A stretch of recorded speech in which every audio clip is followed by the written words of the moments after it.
Aku melihat secara jelas dan nyata, makhluk itu lagi makan potongan-potongan tubuh yang gak lain ialah mayat dari kakakku sendiri. Halo semuanya, selamat datang di channel Scary Room. Makasih udah ngeklik video ini dan jangan lupa untuk like, komen, dan share kalau kalian suka dengan video ini.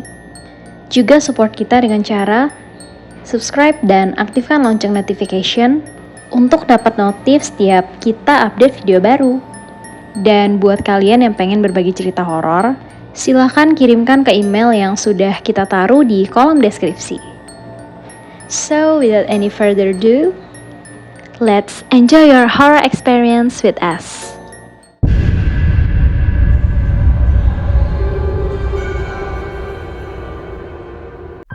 Cerita kali ini merupakan sebuah cerita yang lumayan viral ya belakangan ini, yang di-share oleh akun Twitter @zeropoint dengan judul tweet "Di Ambang Kematian", yang menceritakan seorang cewek bernama Nadia, di mana bapaknya Nadia ini ngelakuin persugihan yang memakan tumbal setiap 10 tahun sekali, yang akhirnya ngilangin nyawa keluarga mereka satu persatu.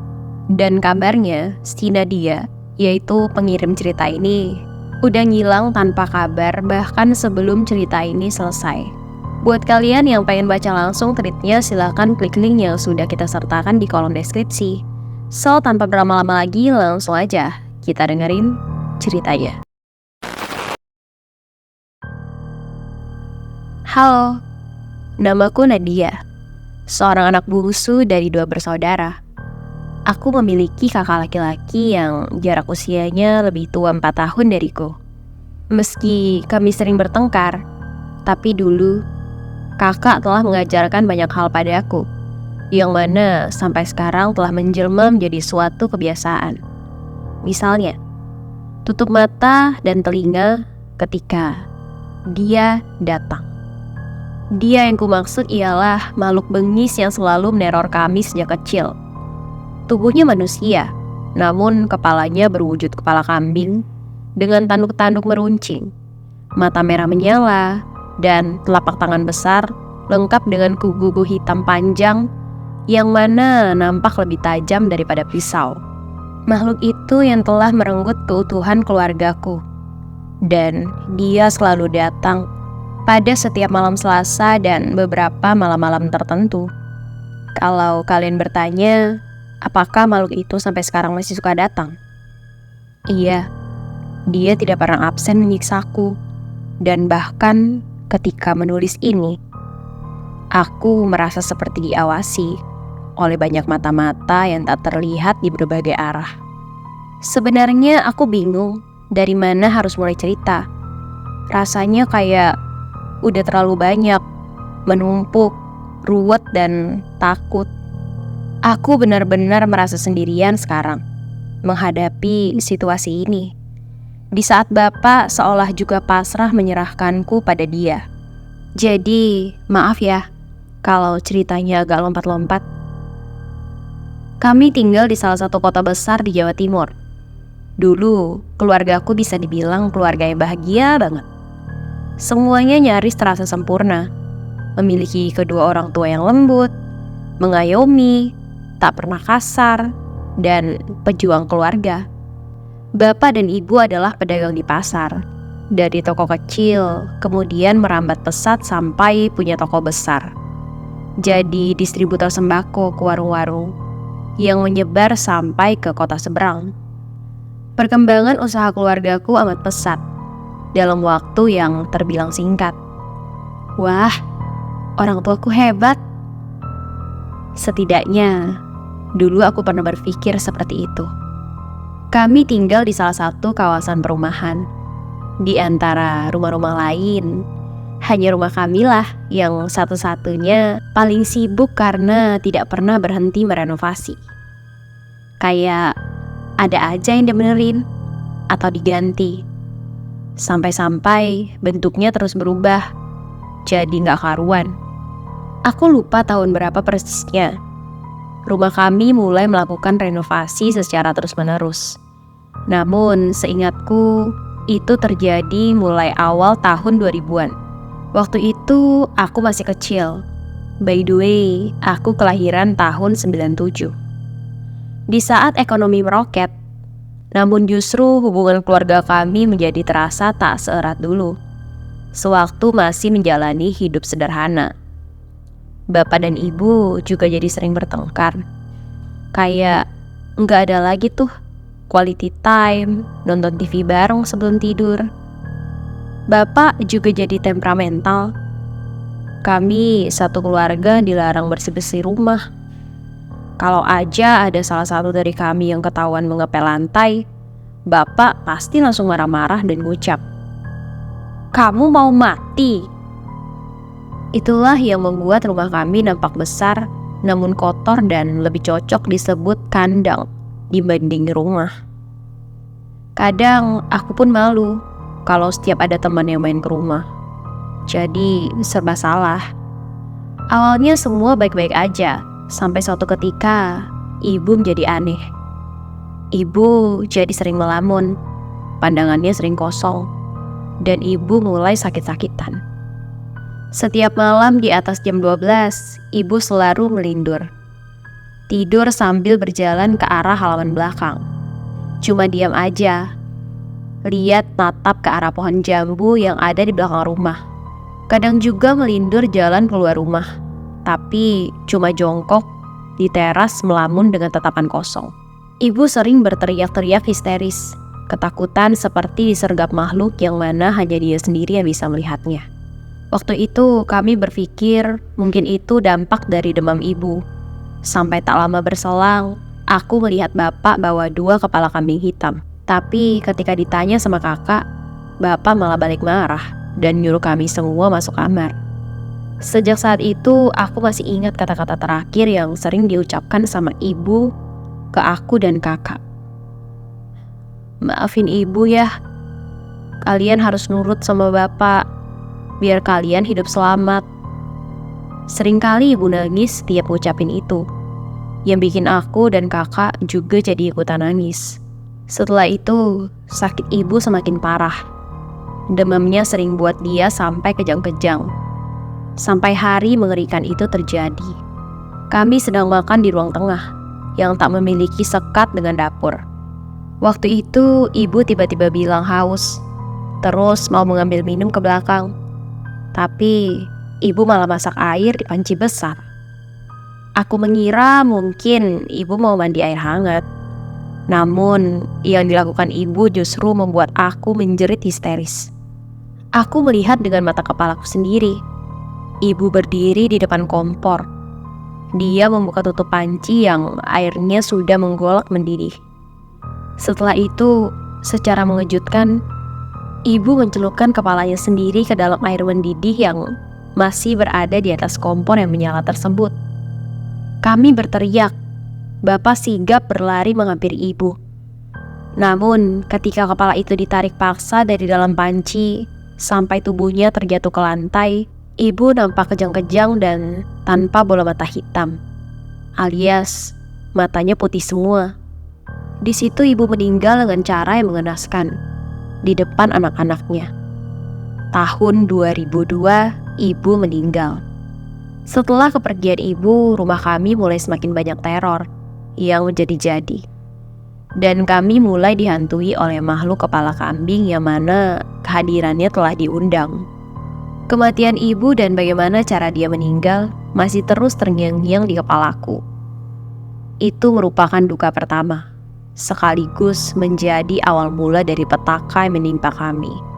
Sampai sekarang, tak diketahui apa alasan dibalik meninggalnya ibu. Namun, orang-orang mengatakan bahwa ibu mengalami depresi tingkat akut dan gangguan kecemasan. Entah dari mana informasi tersebut bersumber. Semua opini tentang ibu berkembang liar begitu saja, yang kadang membuat aku dan kakak ikut merasa tersinggung. Kok bisa ya mereka menilai begitu tentang ibu? Namun ya, kami cuma bisa diam, menyimpan kekesalan sendiri. Hari-hari tanpa ibu terasa jauh berbeda. Bapak juga jadi jarang pulang dan sering tidur di toko. Rumah sebesar ini cuma dihuni oleh aku dan kakak. Sejak usaha bapak berkembang, bapak tidak pernah mau memakai pembantu rumah tangga. Katanya, dia tidak suka kalau ada orang luar di antara kami. Alhasil, ibulah yang mengurus semua pekerjaan rumah sendiri dan di waktu bersamaan, ibu juga membantu usaha bapak di pasar. Namun yang sangat terasa berbeda ialah suasana rumah. Aku benar-benar merasa asing di rumah sendiri. Suatu malam, sebelum 40 hari meninggalnya ibu, tengah malam kakak mengetuk-ngetuk kamarku. Dia tampak gemetar, ketakutan, dan wajahnya banjir keringat. Namun malam itu kakak gak bercerita apapun. Dia cuma bilang mau tidur di kamarku. Soalnya kamarnya panas. Namun beberapa tahun setelah itu, kakak baru bercerita bahwa yang sebenarnya terjadi malam itu ialah dia mimpi melihat ibu di kerangkeng rantai besi. Ibu menangis kesakitan dan berteriak menyuruh kakak lari. Tapi kemudian ada makhluk hitam besar berbulu yang menyergap kakak dan akhirnya kakak tersentak bangun. Tapi ketika sudah bangun, kakak masih mendengar suara ibu menangis dari arah halaman belakang. Yang mana memang jendela kamar kakak menghadap langsung ke halaman belakang. Suara ibu menangis merintih terdengar begitu jelas dan tak berhenti. Merasa merinding, kakak akhirnya keluar kamar dan membangunkan aku. Memang sejak kami sering ditinggal di rumah berdua, kami sering mendengar suara-suara aneh, seperti derap langkah keras dari lantai atas. Tepatnya dari kamar ruang kerja bapak yang kami semua dilarang untuk membuka.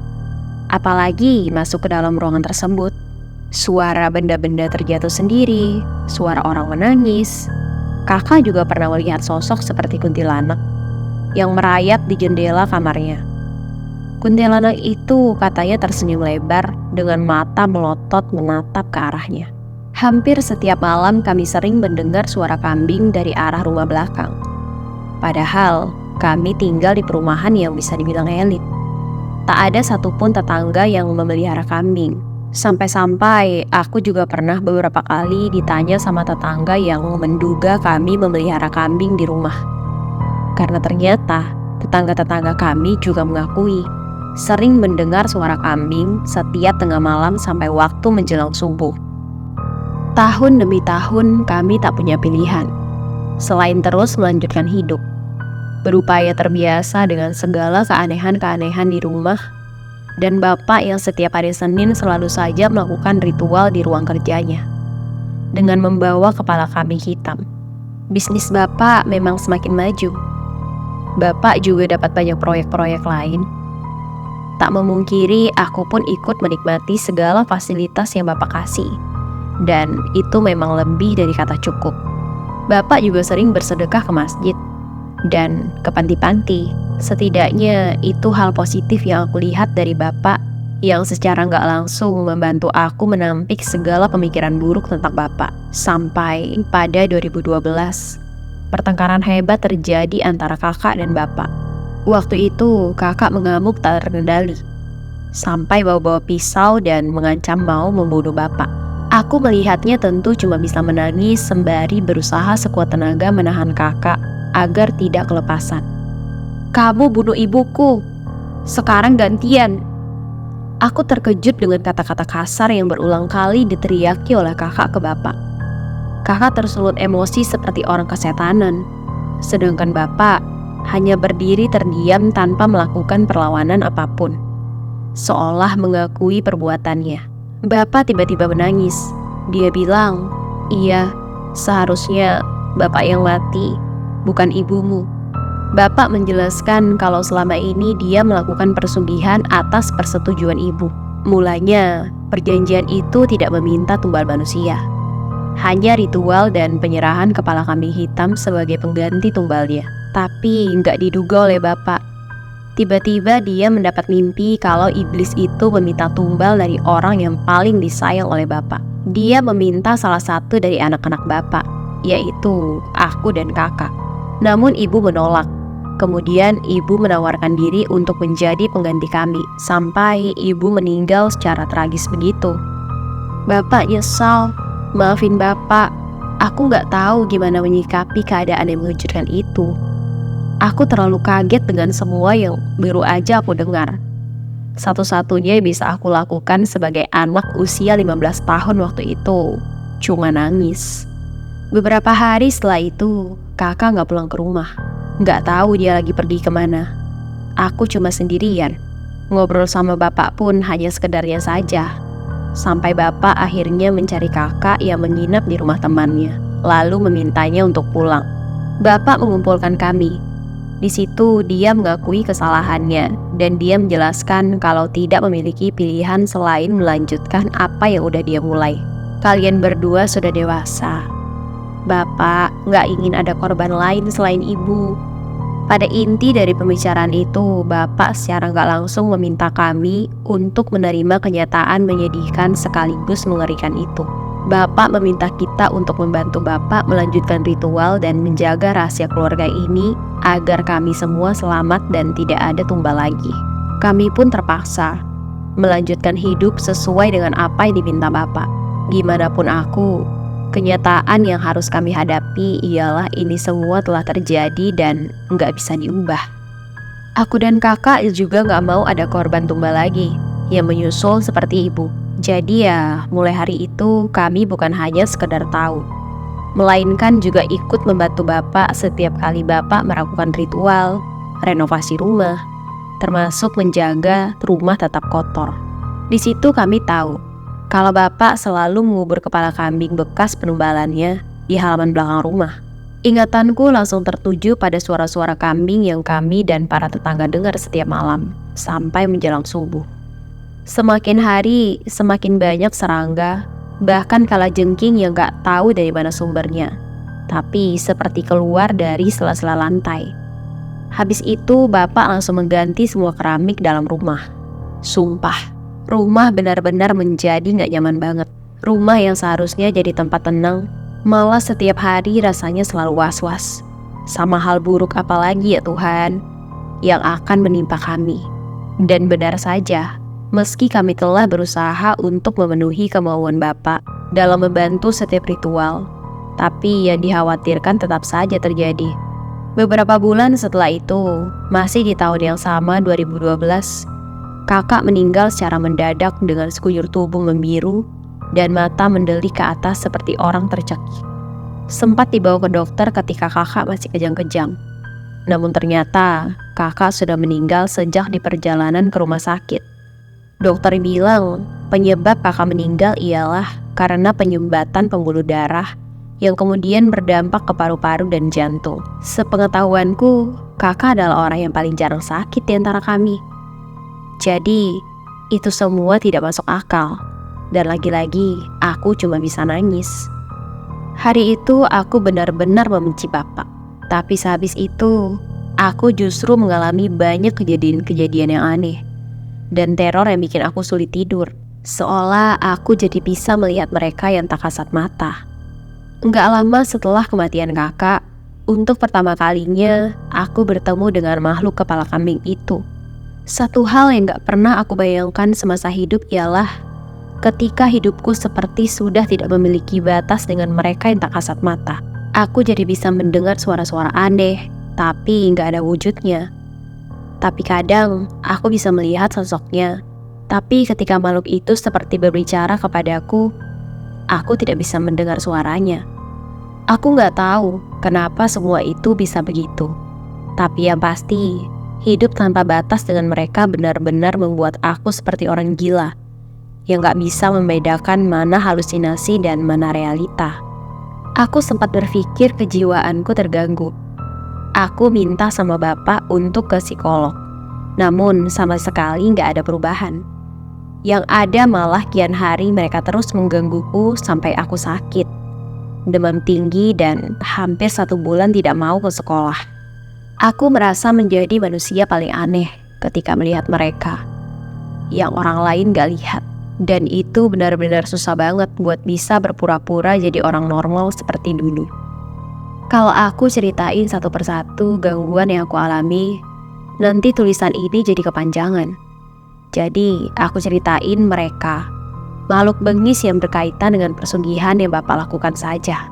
yaitu makhluk si kepala kambing. Aku lupa kapan tepatnya. Kira-kira ini terjadi sekitar beberapa minggu setelah kematian kakak. Waktu itu aku ingat tengah malam sekitar jam 1. Aku mendengar suara bapak tertawa keras banget dari ruang kerjanya di lantai atas rumah.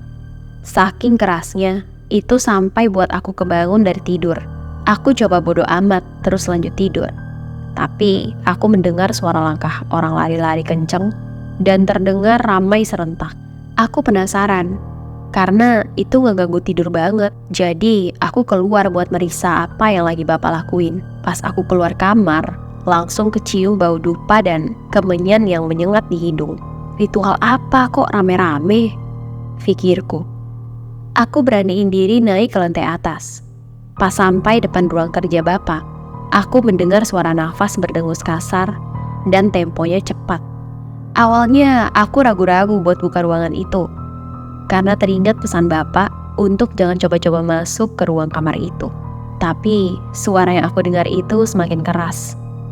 Aku juga takut terjadi apa-apa sama bapak di dalam. Rasa penasaranku mengalahkan ketakutan dan keraguan-raguanku. Pelan-pelan aku buka pintu kamar itu, sekedar agar bisa mengintip. Namun, betapa terkejutnya aku ketika yang aku lihat ternyata bukan bapak, melainkan makhluk setengah manusia dengan kepala kambing dan tanduk meruncing itu terlihat sedang makan dengan lahap seperti binatang buas kelaparan. Dia duduk membelakangiku. Aku coba melihat apa yang dia makan. Dan kalian tahu, sampai hari ini aku masih gak percaya jika mengingat kejadian itu. Aku masih berharap apa yang aku lihat itu cuma halusinasi. Tapi aku melihat secara jelas dan nyata, makhluk itu lagi makan potongan-potongan tubuh yang gak lain ialah mayat dari kakakku sendiri. Aku shock, mau teriak tapi gak bisa. Mau lari badan rasanya kaku kayak patung. Aku cuma berdiri dengan tubuh gemetar dan makhluk itu menengok ke arahku. Mata merahnya menyorot tajam dan secepat kilat dia berbalik badan ke arahku, lalu menyergapku seperti akan menerkam. Habis itu, tiba-tiba pandanganku gelap. Aku terbangun di kamarku. Kepala rasanya pusing banget. Badan terasa remuk. Pada sakit seperti habis dibanting. Di lengan dan badanku juga banyak luka, seperti luka cakar. Aku manggil-manggil bapak dan bapak bilang semalam aku pingsan di depan ruang kerjanya. Dengar bapak ngomong kata, ruang kerja. Seketika aku teringat kejadian yang kulihat tadi malam, yang bikin aku sampai pingsan. Aku langsung gemeteran. Aku nangis, takut banget. Aku ceritain semuanya sama bapak. Yang kamu lihat itu salah. Nggak mungkin. Kan kamu lihat bapak sendiri yang makamin jenazah kakak. Jadi nggak mungkin. Bapak beranggapan aku melindur. Ya, aku berharap yang bapak bilang itu benar. Tapi yang aku lihat tadi malam itu benar-benar nyata. Kalau aku cuma halusinasi, terus apa penyebab luka-luka di badanku ini? Waktu itu setiap malam aku selalu mual karena selalu teringat kejadian makhluk kepala kambing itu makan mayat kakak. Dan sejak hari itu, si kepala kambing itu selalu datang menampakkan dirinya setiap malam Selasa. Dia selalu menggangguku dan bikin aku jadi kayak orang gila yang gak bisa hidup normal. Bertahun-tahun aku merasa seperti kayaknya lebih baik mati dibanding terus hidup kayak gini. Bapak masih terus melakukan ritual rutin penumbalan kepala kambing. Dan ya, sebagaimana yang dijanjikan, usaha bapak terus berkembang dari tahun ke tahun. Tapi hidupku semakin terus kesiksa dan gak pernah lagi merasa tenang. Selalu seperti diawasi dan was-was terhadap setiap kemungkinan terburuk yang mungkin aja terjadi kapanpun. Singkat cerita, aku kaget. Tiba-tiba bapak mengajakku pergi ke daerah di ujung Pulau Jawa. Di sana kami mengunjungi satu rumah semi permanen di satu desa yang berada dekat dengan alas mistis yang terkenal dengan kliniknya. Sumpah, jalan menuju desa itu tuh seram banget. Aku melihat banyak penampakan dengan wujud-wujud aneh yang bikin aku merinding. Mending merem aja deh sepanjang jalan dibanding buka mata. dan melihat yang begituan sampai bikin perut mual. Aku juga mendengar suara bisikan-bisikan kuat, entah dari mana, yang menyuruhku untuk mati. Kayak, mati aja, sebentar lagi kamu mati. Mati! Bisikan itu datang dari berbagai arah, dan yang bisa aku lakuin cuma tutup telinga dan merem di sepanjang jalan. Sesampainya di sana, ternyata itu rumah dukun tempat Bapak melakukan ijab persugihan dulu. Tujuan Bapak datang lagi ke rumah itu ialah untuk menceritakan semua yang terjadi pada keluarga kami akibat makhluk dalam perjanjian itu. Dan Bapak minta tolong sampai mohon-mohon untuk bisa dibantu agar terlepas dari ikatan persugihan itu. Bapak juga menjanjikan akan melakukan dan memberikan apa aja yang diminta agar bisa dibantu untuk memutus persugihannya. Namun, responnya di luar dugaan dan harapan kami. Aku inget banget, dukun itu cuma ngomong dengan datarnya. Semua sudah terlambat. Dia tidak akan melepas kamu. Di situ Bapak marah-marah. Dia ngamuk, ngacak-ngacak benda apa aja yang ada di sekitarnya, sambil nunjuk-nunjuk dan nyalahin si dukun yang dari awal bilang gak akan ada tumbal manusia. Tumbal yang disepakati cuma kambing aja, ritual, renovasi rumah, jaga rumah kotor, dan bla bla bla. Bapak meledak mengoceh yang membuat telingaku sampai sakit mendengarnya. Tapi dukun itu malah balik membentak Bapak dan bilang, keserakahan kamu sendiri yang bikin kamu kayak gini. Habis itu kami diusir, dan kedatangan kami jauh-jauh ke sini cuma sia-sia. Aku nggak tahu apa yang membuat Bapak kelihatan panik seperti ini. Bapak tidak pernah seperti ini sebelumnya. Aku menduga-duga, mungkinkah Bapak mengetahui sesuatu, tapi menyembunyikannya. Mulai hari itu, Bapak beberapa minggu nggak melakukan ritual. Sampai suatu hari, dia mengamuk di ruang kerjanya sendiri sampai nangis. Di situ aku baru pertama kali lihat Bapak nangis sampai terisak, lebih daripada kematian ibu dan kakak yang air matanya masih bisa dia tahan-tahan. Bertahun-tahun pula kami pergi dari satu dukun ke dukun lain, guru spiritual, dan semua orang pintar kenalan Bapak yang entah dari mana kami datangi untuk meminta bantuan agar bisa terbebas. Tapi yang kami dapat malah sebaliknya. Ketika kami mengunjungi rumah orang pintar berlabel kiai dari kenalan Bapak, dia menyampaikan hal yang paling aku takutkan. Makhluk itu bahkan masih sering selalu datang, khususnya di setiap malam Selasa. Dan hari-hari lainnya, aku selalu merasa seperti diawasi, bahkan sampai ketika aku mengetik ini. Rasanya aku benar-benar capek sekarang. Aku cuma bisa berdoa, semoga Tuhan memberikan jalan terbaik. Dan kalaupun harus mati, mungkin itu yang terbaik. Sekian. Jadi ceritanya emang cuma sampai di sini. Setelah itu, si Nadia dikabarkan hilang dan gak pernah ngirimin cerita lagi. Banyak orang yang coba nyari tahu tentang Nadia, tapi gak pernah ketemu.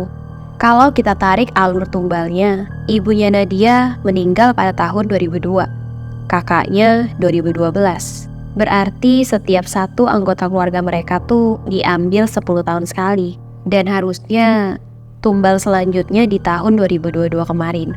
Tapi semoga gak berlanjut deh. Dan kalau misalnya berlanjut, berarti tumbal selanjutnya apakah bapaknya Nadia atau Nadia? Atau jangan-jangan Nadia menghilang karena dia udah ditumbalin. Entahlah, gak ada yang tahu sampai sekarang keberadaan Nadia. Tapi kita doain aja dimanapun Nadia dan bapaknya berada, semoga mereka selalu dalam lindungan Tuhan Yang Maha Esa.